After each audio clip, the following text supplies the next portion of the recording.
buenas noches y bienvenidos a un nuevo programa de Blanco y Negro.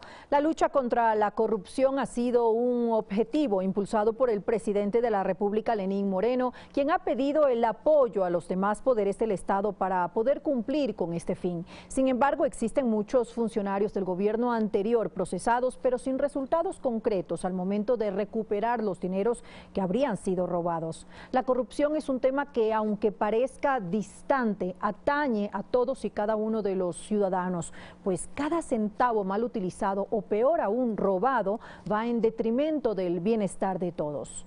¿Cómo se está entonces enfrentando este mal en el país? ¿Existen resultados concretos que evidencien esta lucha? Es justamente el tema que vamos a plantear esta noche.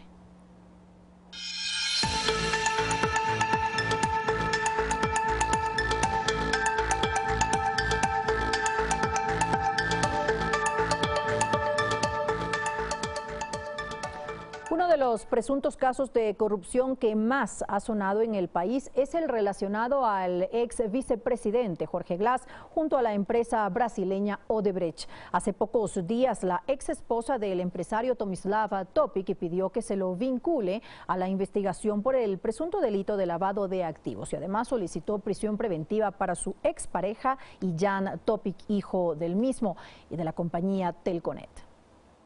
En representación de Tamar Verduga llegó a la Fiscalía su abogado Javier Castro para pedir que se vincule a la investigación por lavado de activos al ex vicepresidente Jorge Glass. El caso se desprende de una investigación que inició en 2017 para determinar la ruta de las coimas de la empresa brasileña Odebrecht. Nadie se traga la bola de que Rivera era el dueño de las coimas. Estamos hablando de las coimas de Odebrecht, que no se las daban a Rivera por su cara bonita. Se las daban por ser tío de Glass y esas coimas son de Glass. La perjudicada pidió que se dicte prisión preventiva en contra de Tomislav y Jan Topic. Hay que evitar la impunidad. Las cosas se tienen que quedar en la Fiscalía General.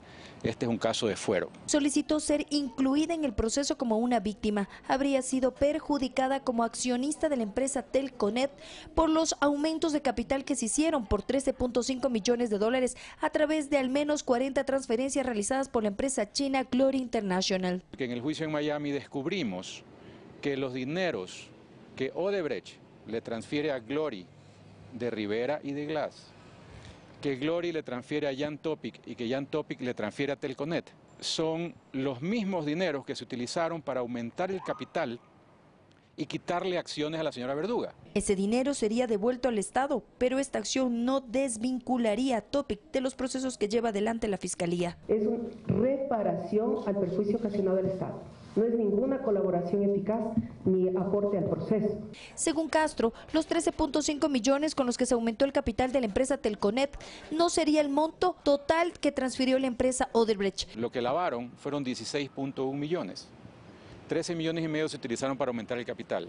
Los otros 2 millones y pico están ya demostrados, porque yo entregué las cuentas en Merrill Lynch aquí en la Fiscalía, que se lo repartieron entre varias personas. Uno de ellos que recibió dinero es el señor Rivera, otro que recibió, que se quedó con cierta parte, es Jan Topic, y hay otros 2 funcionarios de Telconet. La ex esposa de Topic pidió también el embargo de acciones de Tomislav y Jan Topic en Telconet y la prohibición de enajenar sus bienes. En seguridad de la reparación de los perjuicios que ha sufrido tanto el Estado como la señora Tamar Verduga. Por otro lado, Tomislav Topic deberá acudir a la Fiscalía del Guayas este viernes 18 de enero a las 9 horas para ampliar su versión dentro del proceso de investigación por el presunto delito de lavado de activos. Valeria Villarroel, Telediario.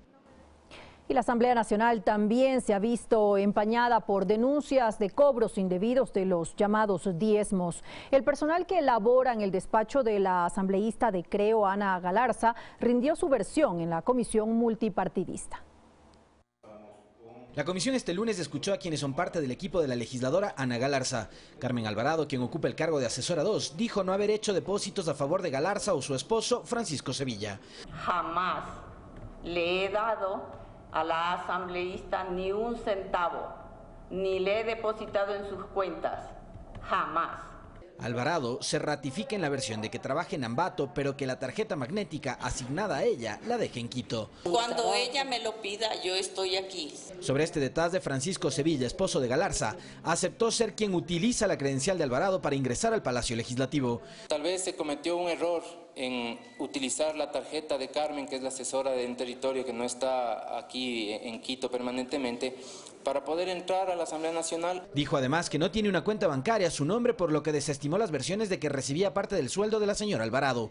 Yo en el año 2016 quebré y desde ahí mis cuentas bancarias están inactivas. Omar Mayorga, asesor 1 del despacho, desmintió las denuncias de Lenin Rodríguez de que era quien recibía supuestos aportes para cubrir gastos de campaña. El señor Lenin Rodríguez señala que me ha entregado varios pagos en efectivo, a lo cual debo decir que es mentira.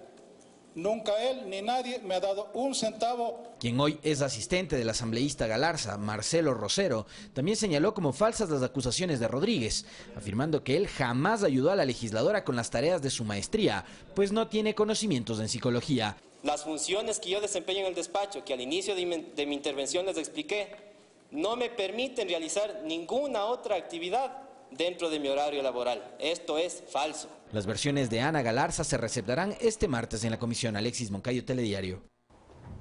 Y para analizar este tema presento y saludo a nuestros invitados de esta noche.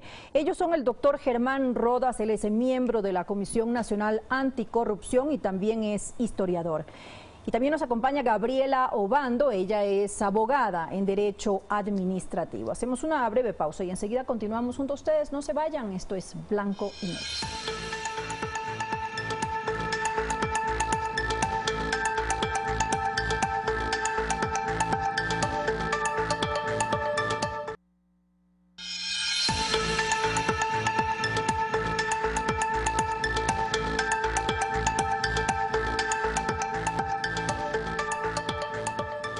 Gracias por acompañarnos, esto es Blanco y Negro. Doctor Rodas, ¿se conoce el impacto económico que tiene la corrupción en nuestro país? ¿Tiene datos la Comisión Nacional Anticorrupción sobre esto?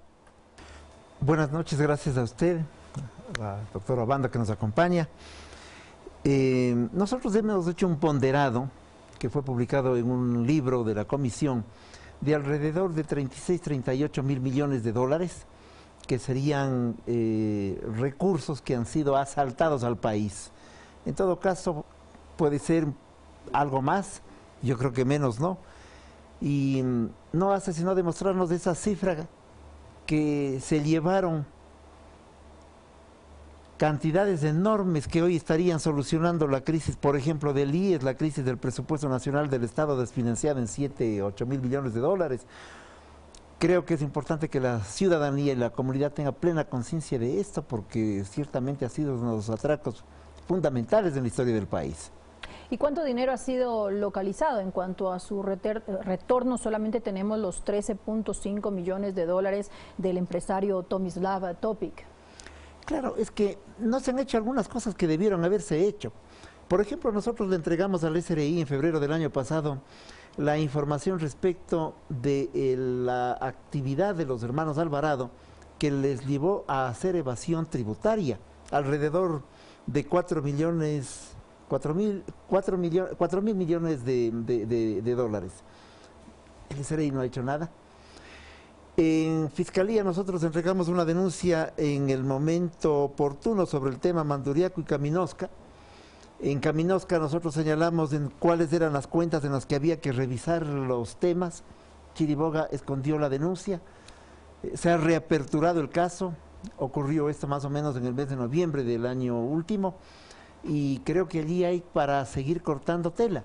Pero el problema es que no hay una acción conjunta, organizada, que permita actuar, porque, por ejemplo, en el caso de Fiscalía ha estado un cargo más o menos vacante, y lo dejó más vacante Pérez Reina cuando se le ocurrió renunciar y desaparecer del país porque tenía algún otro empleo que le daba menos problemas. O tal vez debido a presiones, eso pueden no ser lo presiones, sabemos. lo cual es más grave todavía. ¿Para qué aceptó el cargo? ¿Y para qué se comprometió con la Comisión Anticorrupción? Para tener un trabajo que era aparentemente organizado en función de buscar recursos que están perdidos.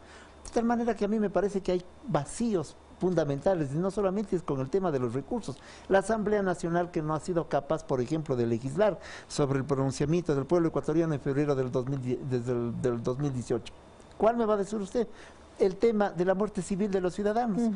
Al extremo que varios de esos ciudadanos ahora ya son candidatos, se compraron un partido, creo que son las listas 5, se compraron el partido y son candidatos. Estamos en una situación muy difícil, muy complicada, que a veces a los ciudadanos que por voluntad patriótica, sin pago, solamente por pedido de organizaciones sociales, estamos en una tarea que a veces nos lleva ciertamente a un estado de desánimo, pero que también nos obliga a un comportamiento de enfrentar lo que acabo de señalar. Abogada Obando, ¿cómo prevenir y combatir la corrupción? Hay que tener en cuenta, bueno, primero un saludo a todos. Creo que para combatir la corrupción nosotros también tenemos que empezar con un tema cultural, independientemente de la norma que podamos tener a través de la Asamblea Nacional, que lamentablemente ni siquiera hemos tenido ni un titular, peor aún en algún primer debate, en algún segundo debate, de una norma no solo de prevenir el tipo, sino principalmente de la recuperación de capitales, pero con ejemplos incluso desde la misma función pública, desde la misma función de la Asamblea. Más bien vemos ejemplos bochornosos que lo único que nos hacen es huir de la función pública, verla de la forma más espantosa, porque muchísima gente es totalmente descuidada con los fondos públicos, es descuidada con lo que se representa a su cargo, y culturalmente el ejemplo que se da a los niños, a los jóvenes, desde imaginémonos, desde el vicepresidente que está en la cárcel con temas totalmente escandalosos de corrupción, con la segunda vicepresidenta que estuvo a cargo, que también salió de la misma investidura, del mismo ejecutivo, con otro caso de corrupción. El ejemplo que se deja al país es terrible. ¿Cómo nosotros pensamos combatir la corrupción si vemos que los primeros cargos, los más expuestos y los más visibles, son los que demuestran que tenemos que ser indelicados con fondos públicos? ¿Cómo deberíamos actuar? Nosotros tenemos que empezar desde la casa, tenemos que empezar con valores, con una campaña visible de por qué tenemos que ser responsables, no solamente con el tiempo de las personas, porque eso también significa muchísimas veces hasta robar, y de esa forma, empezando con los valores en todas las funciones del Estado, tanto en el Ejecutivo, en la Asamblea Nacional, en el mismo Consejo de Participación Ciudadana, que incluso hasta la fecha no ha dado cuentas del Contralor del Estado. Hasta el día de hoy estamos esperando una evaluación al respecto y la evade maravillosamente, por ejemplo, con un Tribunal de Cuentas. Pero usted puede considerar que hay una verdadera acción al momento por parte del Estado para combatir la corrupción de forma coordinada.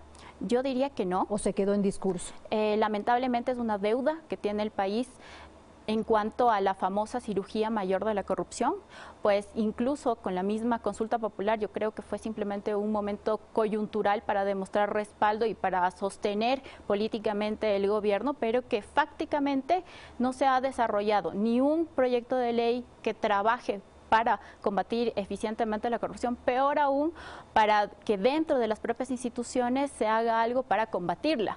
Estamos viendo, como lo había mencionado anteriormente, que él mismo, desde el primer vicepresidente, la siguiente vicepresidenta, nos han dado casos de corrupción. La misma Asamblea nos plantea los mismos casos de corrupción. Judicialmente parecería más bien que se está blindando.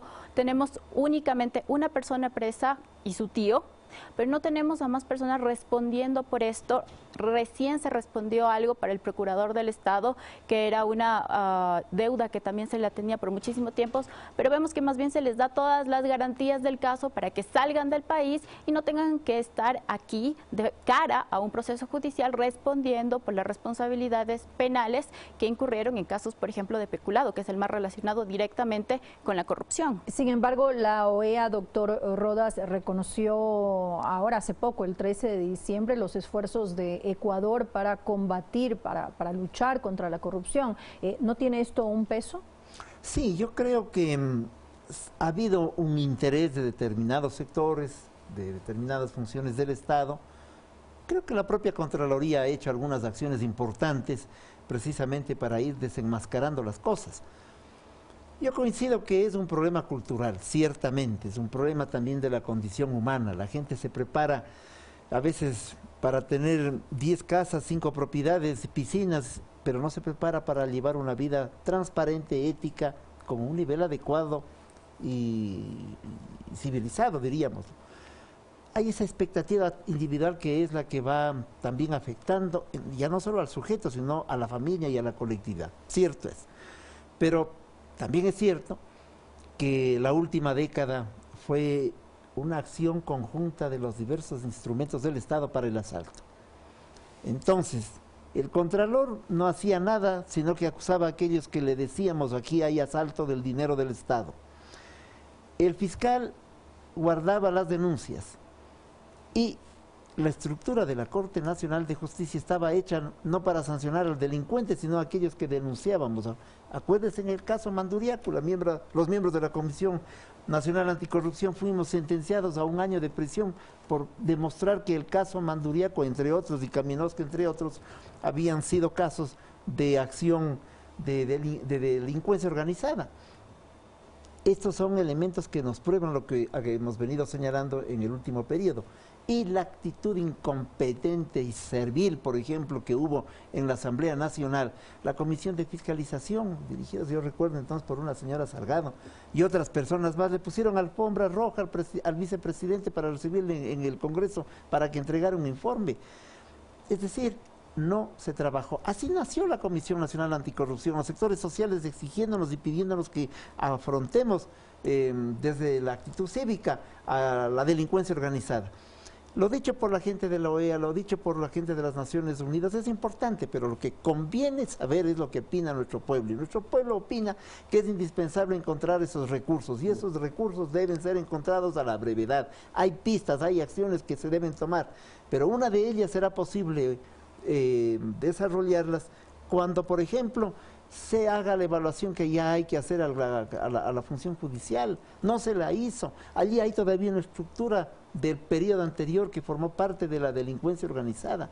De tal manera que hay temas que son importantes, pero conviene decir a la población que solamente la voluntad política y patriótica de la ciudadanía, es una voluntad política, para desenmascarar las cosas deben hacérselo de manera inmediata, y como dice la doctora Obando, no es un problema de tener al ex vicepresidente presos. De ese juicio del tema de Brecht se desprendieron otras responsabilidades que no han sido afectadas o atacadas porque no hemos tenido fiscalía, por ejemplo. Pero ¿cómo fortalecer, por ejemplo, las instituciones de control, tomando en cuenta, doy un ejemplo, la Contraloría, lo que estaba comentando hace un momentito la abogada Obando, se podría convertir en un tribunal de cuentas?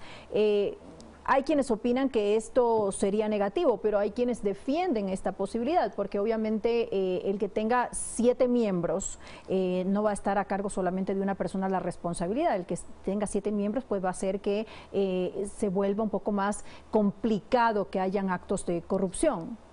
¿Usted cómo lo ve? Yo creo que es una propuesta de... ¿Usted está de acuerdo en que se convierta en un tribunal de cuentas? A mí me parece que es válida la propuesta, me parece que hay una serie de razones, me parece que hay experiencias en el mundo, de tal manera que se puede actuar de esa manera. No sé si es que el estudio que van a hacer, que se ha encargado que hagan algunas personas, va a ser llevado a consulta popular, pero el tema está más allá de eso. Está en una voluntad política de los diversos organismos.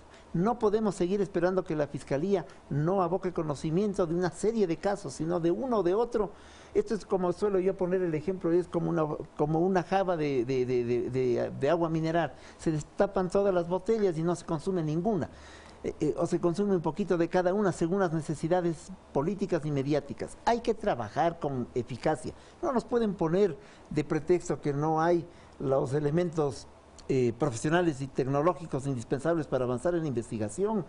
Por favor, se pueden hacer convenios con otros países, con otras universidades, es decir, voluntad política de actuar. Pero si uno renuncia, queda un encargado, estamos en un concurso a portas, entonces ocurre que no hay una fiscalía funcionando y sobre todo, miramos hechos como el tema Topig. Es decir, un señor que saca 13 millones y medio, devuelve, y la fiscal ahora, dice, pero, aquí es donde pero justamente sobre ese tema la Fiscalía quedó fuera de la investigación inicial, porque fue la UAFE conjuntamente con el gobierno quienes recuperaron este dinero. Ahora la Fiscalía tiene trabajo por hacer. Ahora déjeme decirle una cosa, la recuperación del dinero es importante, no vamos a decir que no ha valido la recuperación, qué bien que se comience a recuperar, pero eso no puede ser un factor de cortina de humo para que no se aboque acciones posteriores. El señor Topic, felizmente lo ha dicho la fiscal, eso no le eximen de responsabilidad alguna. Él tiene que responder ante la Fiscalía. Ese es el siguiente paso. Sí, la verdad es que este tipo de dudas surgen porque no hay una ley clara de cómo recuperar el capital mal habido. Si tendríamos por parte de la Asamblea ya un protocolo mediante el cual la Fiscalía sea la que inicia con la investigación, que posteriormente UAFE empieza con los aportes a esta investigación y se pueda tener una resolución sólida en cuanto a cómo está mal habido ese dinero sin tener duda alguna, porque puede ocurrir que muchísimas veces incluso UAFE, porque lamentablemente vivimos en campaña política, vivimos tras el acecho o no de algún cargo político y lamentablemente solo surgen por cosas de momento para salir a la prensa con cierto o no premio, que eso se ha visto también y lamentablemente la misma Fiscalía lo que tiene que hacer es actuar en rigor de la ley y si tendríamos ya una ley clara no tendría que operar porque estoy de candidata a tal dignidad, sino porque es parte de su función, parte de su cargo, lo que le obliga la ley, lo que manda la ley. En este caso, si nosotros tendríamos, me parece un despropósito que la UAFE no maneje acciones coordinadas con Fiscalía, porque lo que tendría que hacer es todo el aparataje estatal coordinadamente ir hacia el objetivo que es recuperar el dinero mal habido. Pero ahora, como la misma fiscal y la representante de la UAFE están versus el cargo de la fiscal general, pues aparecen estas pugnas, aparece esta descoordinación y el único perjudicado es el pueblo ecuatoriano. Que no debería funcionar de esta forma, que no debería funcionar coordinadamente. Por supuesto, y esa es la idea, pero lamentablemente estas autoridades de facto, estas autoridades que no se han denominado correctamente, el mismo Contralor, porque recordemos que era el Contralor de los 10 años de Carlos Pollitt, sabía perfectamente qué es lo que estaba pasando y qué no se hizo. Ahora, que le convenga estar de otro bando político, incluso ni siquiera sus ERPs han sido debidamente sustentados y se los ha caído en juicio, esos deberían estar bien llevados por parte de una entidad seria. Yo sí discrepo en cuanto al Tribunal de Cuentas, porque lo primero que se debería hacer en cuanto a la institución de la Contraloría es precisamente la evaluación para la cual este Consejo de Participación Transitorio fue elegido. Pero hasta la fecha lo único que se ha hecho es una movida política totalmente hábil para evitar esa rendición de cuentas. ¿Qué tan necesaria se hace ahora la ley anticorrupción, que por cierto ya cerró su primer debate? Es que yo no creo que ha habido ni ley ni propuesta de ley. Ha habido una serie de acciones porque la farándula político-electoral requiere de esas acciones. Entonces hay un grupo de gentes que han luchado contra la corrupción, pero que ahora son candidatos a concejales, por decir alguna cosa con respecto a los concejales. Y entonces el discurso ya no es mejorar las calles, sino yo combato a la corrupción. Forma parte de una especie de una cultura mediática de las gentes. Es un show mediático. En la Asamblea Nacional, la ley de la lucha contra la corrupción presentada inicialmente por la presidenta de la Asamblea, forma parte de esto, de decir yo también peleo para enfrentar a la corrupción. Repito, no se ha legislado para lo que significó la votación del pueblo ecuatoriano respecto de la muerte civil. Leyes adicionales y anexas no se han trabajado. Creo que lo que conviene es construir de manera organizada en lo posterior, entre los diversos sectores que están involucrados en este tema, alguna propuesta de esta naturaleza con objetivos de largo plazo, de tal manera que podamos enfrentar la corruptela de la manera que hay que hacer.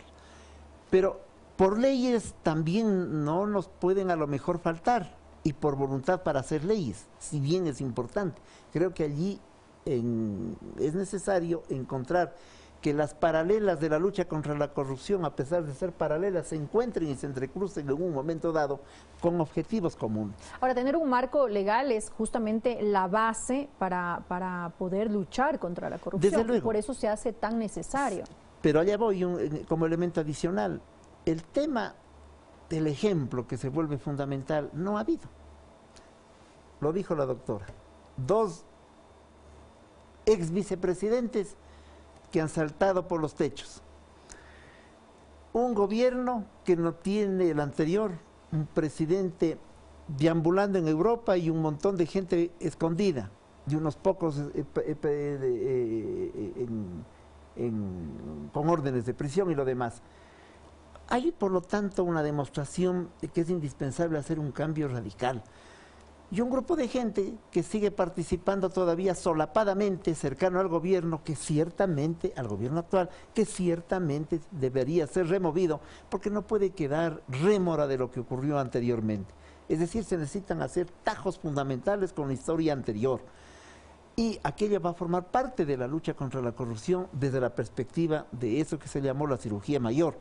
Pero esa cirugía mayor va necesariamente a buscar nuevas fórmulas y nuevas actividades, y entonces vamos a tener que esperar que se elija, por ejemplo, la judicatura de manera definitiva y que allí se evalúen los jueces. No puede ser que sigan siendo jueces de acción permanente aquellos que taparon la investigación del periodo anterior. El tema de la justicia es fundamental. Ojalá cuando se termine con el tema de la fiscalía ocurra lo propio, pero sobre todo una voluntad ciudadana permanente, no para hacer campaña ni para hacer lo que yo llamo la farándula político-electoral, sino como un factor de principio permanente de ética en la vida de los ciudadanos, para impedir que existan delincuentes en el ejercicio de un cargo determinado y sobre todo para sancionarlos. Y no sancionar a uno o a dos, sino sancionar a aquellos que merecen ser sancionados y con prontitud. Y con sanciones ejemplificadoras. Así es, y la otra parte, recaudar los recursos. Ese es un tema que no puede dejarse. Hay actividades profesionales, hay núcleos que trabajan en aquello vinculados a las Naciones Unidas o a bufetes internacionales con la finalidad de dar este seguimiento. Mi pregunta es, ¿cuántos de estos sectores que acabo de mencionar están trabajando en este tema?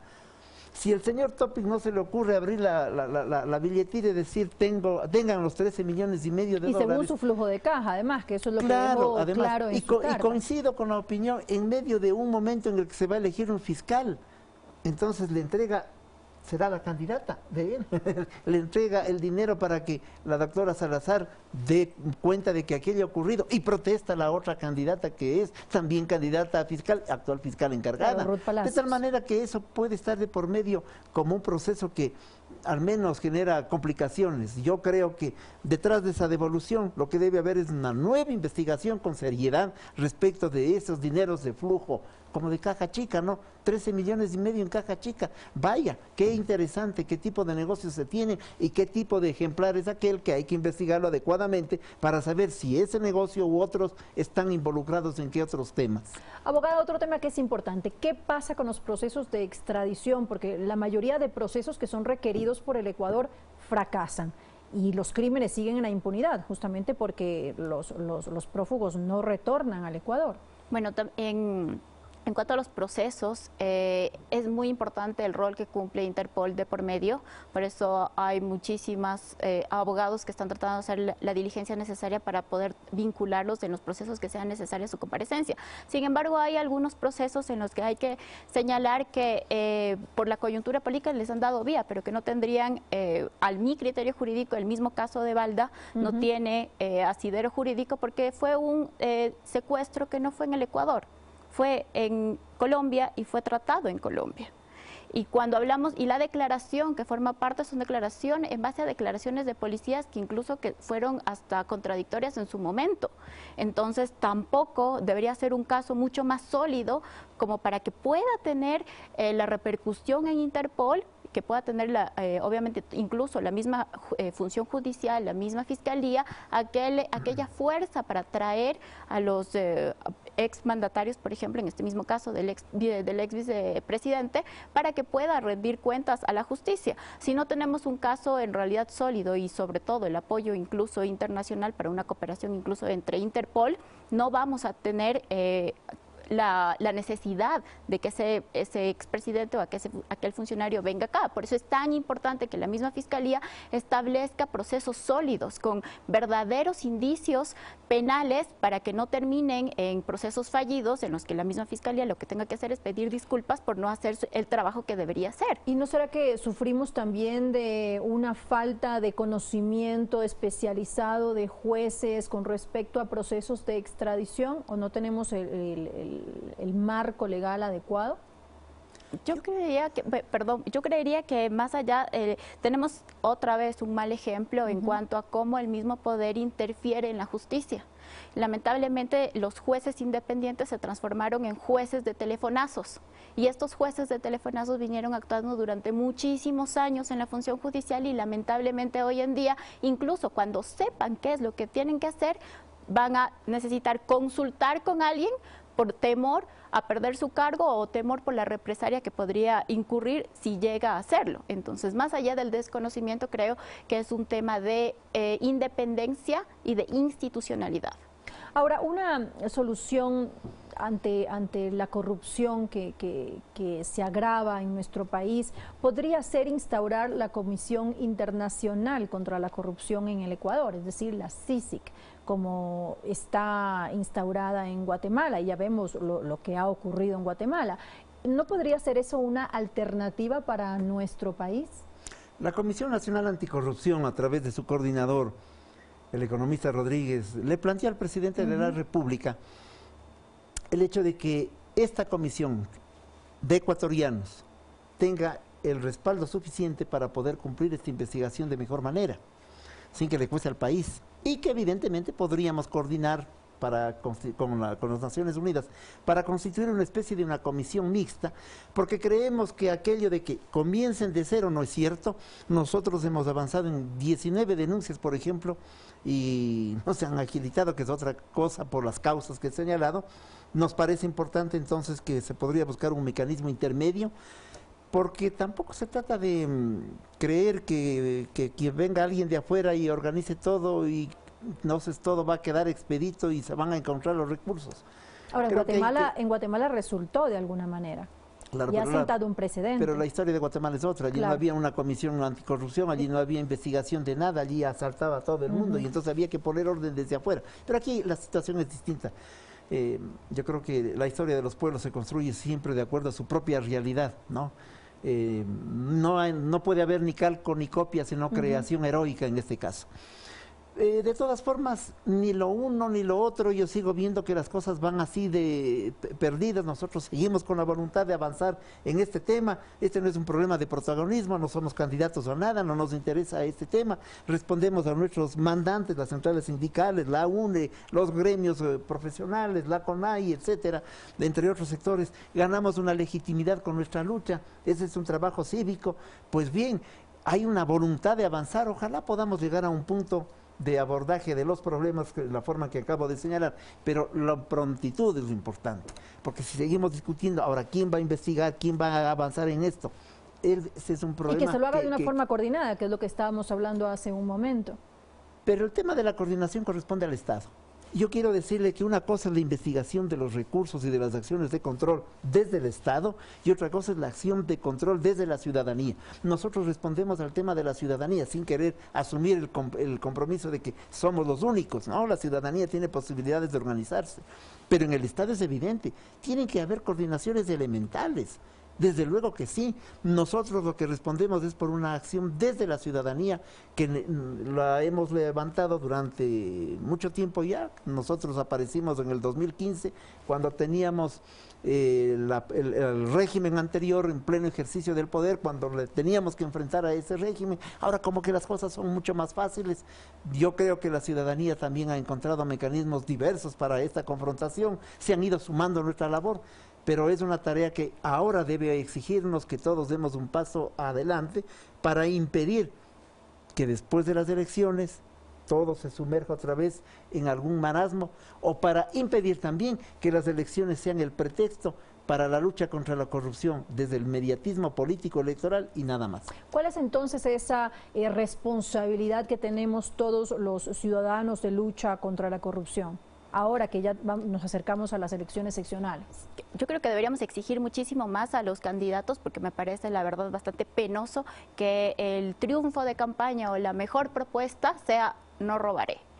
me parece algo totalmente elemental de un candidato, y nosotros como ciudadanía no debemos conformarnos con una propuesta como esa, porque eso ya debería ser inherente al propio cargo. Si yo estoy dispuesto a representar a la ciudadanía, se entiende que soy un ciudadano ejemplar.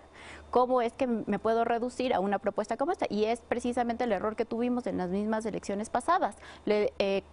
Obviamente se centró en esta cirugía mayor de corrupción, y lo único que estamos pidiendo es cuentas sobre aquello, cuando en realidad deberíamos estar también pidiendo respuestas a sectores que están necesitados en cuanto a gestión. No necesariamente la lucha contra la corrupción es una labor, como habíamos dicho, propia del gobierno, sino también de los ciudadanos desde el proceso electoral. Formar parte con estos valores, con ejemplos, con una campaña incluso, que me parece fantástico que la misma ciudadanía sea la que exija cuentas claras, y que nosotros podamos motivar desde la casa, desde la escuela, desde todas las entidades del gobierno, un ejemplo para combatir la corrupción, desde hacer fila y no colarnos en una fila, desde que no presentar deberes copiados en una entidad educativa, para que nosotros también seamos desde la formación de los ciudadanos quienes veamos rechacemos esas actuaciones de corrupción. Y es muy cierto que en toda esta coyuntura de campaña pues es cuando aparecen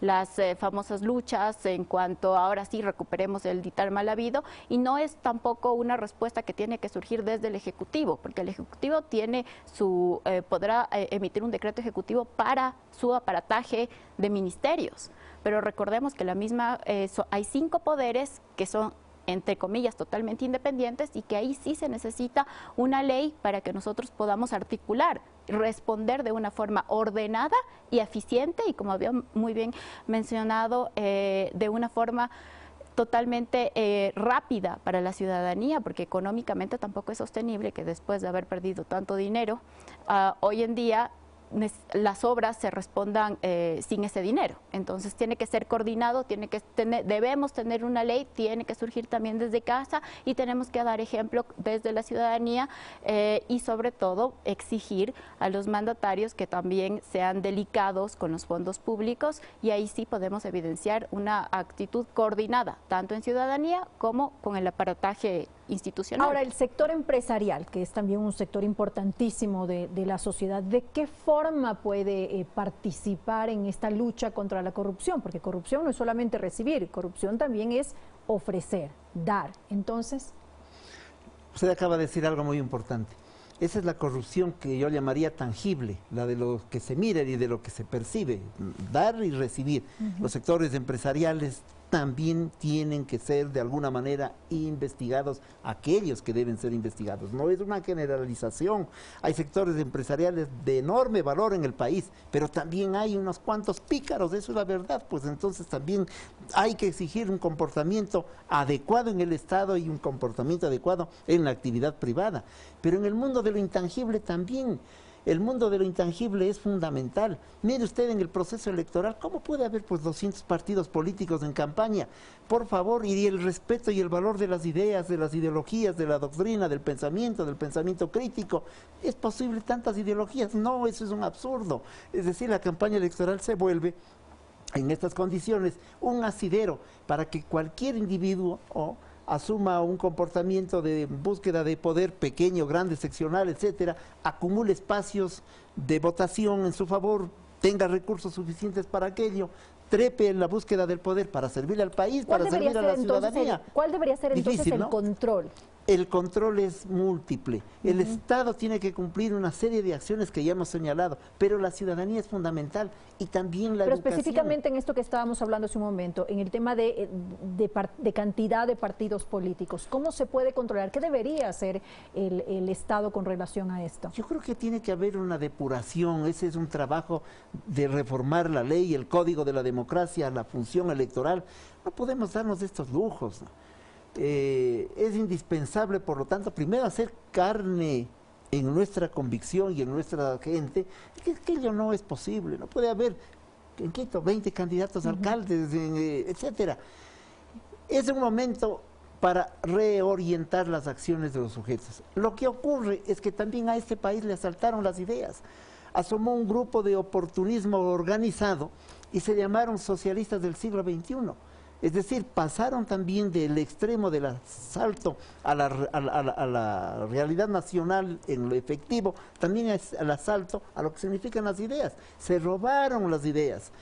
Hoy han asaltado otro partido, fíjese, y nadie dice nada. Todos sabemos que han comprado, han adquirido, han alquilado, algo han hecho para hacerse cargo de ese partido, de este señor que convocaba a fusilar, a matar, a asesinar, a fusilar, creo que decía, a aquellos que se les encuentre como sujetos de la corrupción. Un señor que está preso de apellido Espinel, que fue ministro. Si estas gentes, ¿no es cierto?, son los que generan la acción política, creo que debe haber una acción colectiva de la ciudadanía y de los organismos como el Consejo Electoral. Salidos del proceso electoral, hay que reformar el Código de la Democracia. Sobre los temas de control de la corrupción desde la Asamblea, que actúen, que trabajen, que no nos den este pavoroso ejemplo con lo que se inició el programa también, de los diezmos, que sí son, que no son, pero por favor la Asamblea Nacional embarcada en ese debate, y cuando giramos y miramos para otro lado, miramos en el mismo entorno, la Corte Nacional de Justicia, los mismos. Ahora, los diezmos es algo que, como sabemos, ha empañado a la Asamblea Nacional, que antes era el Congreso Nacional, es decir, ya viene desde hace mucho tiempo. Se va volviendo, por lo tanto, necesario el que a esos espacios lleguen gentes con propuesta ideológica. No me cansaré yo de decir que la doctrina es un elemento fundamental en el comportamiento de los seres humanos. No hablo del partidismo, no digo de la militancia, pero ha de haber pues un comportamiento ideológico sobre la base de acciones y que queden demostradas en la práctica. Decir, como lo escuché a un funcionario de altísimo nivel, recién designado, los jóvenes ya no tenemos doctrina, somos prácticos. Esto no se puede decir al país. Al país hay que llevarle al debate doctrinario, precisamente al debate, no a la anulación de las doctrinas, y menos a la perversa convicción de que las doctrinas fueron de tiempos pasados. Las doctrinas tienen valor permanentemente en la vida de los sujetos, en la vida del género humano. Me quedo con eso. Hacemos una breve pausa y enseguida continuamos junto a ustedes. No se vayan, esto es Blanco y Negro.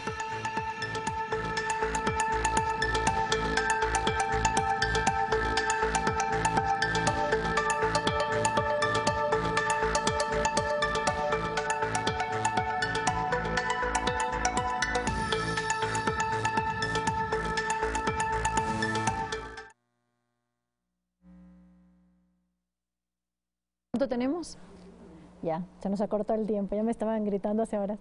Tenemos, ya bueno, tenemos 3 minutos, entonces para las conclusiones, para finalizar. Ya.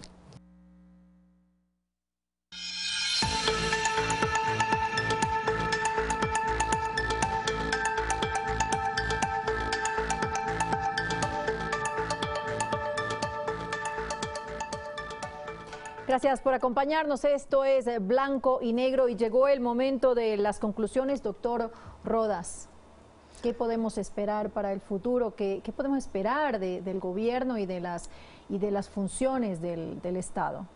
El gobierno, el Estado, harán lo que el pueblo ecuatoriano exija lo que se debe hacer, de tal manera que yo confío en la sociedad organizada para efectos de insistir en los cambios fundamentales que tarde o temprano tendrán que ser estructurales para modificar el comportamiento del Estado y para modificar también el comportamiento de los sujetos. Es decir, darles una responsabilidad. La sociedad debe insistir en las responsabilidades que tiene el Estado. Yo confío en la sociedad fundamentalmente. En la sociedad organizada también y desde luego. Abogada Obando. Bueno, repitiendo obviamente este llamado de la ciudadanía, creo que es muy importante articularnos socialmente y vincular a más personas en esta tarea de veeduría ciudadana, porque vemos muchísima gente que está totalmente apática con lo que sucede.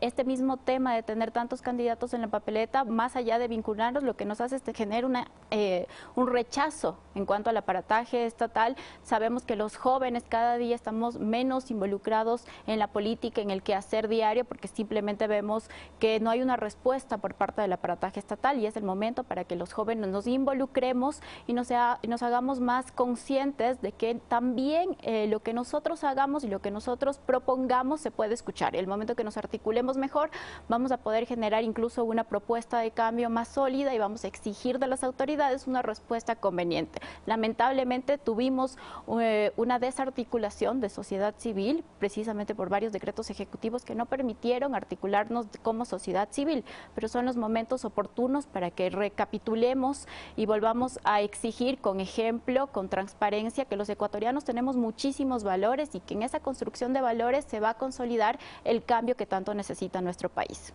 Bueno, y con esto finalizamos. Agradecemos a nuestros invitados de esta noche por su valioso aporte.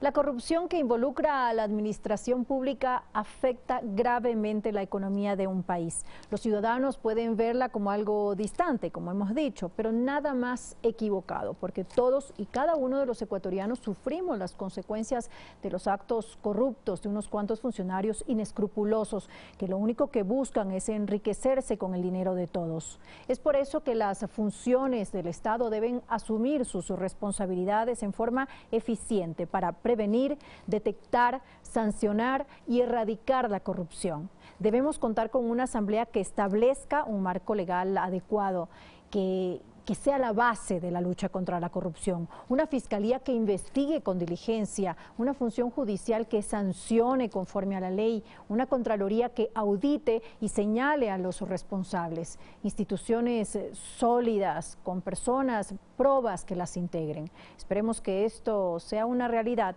algún día en nuestro país. Con esto finalizamos. Gracias por acompañarnos. Los esperamos la próxima semana en Blanco y Negro.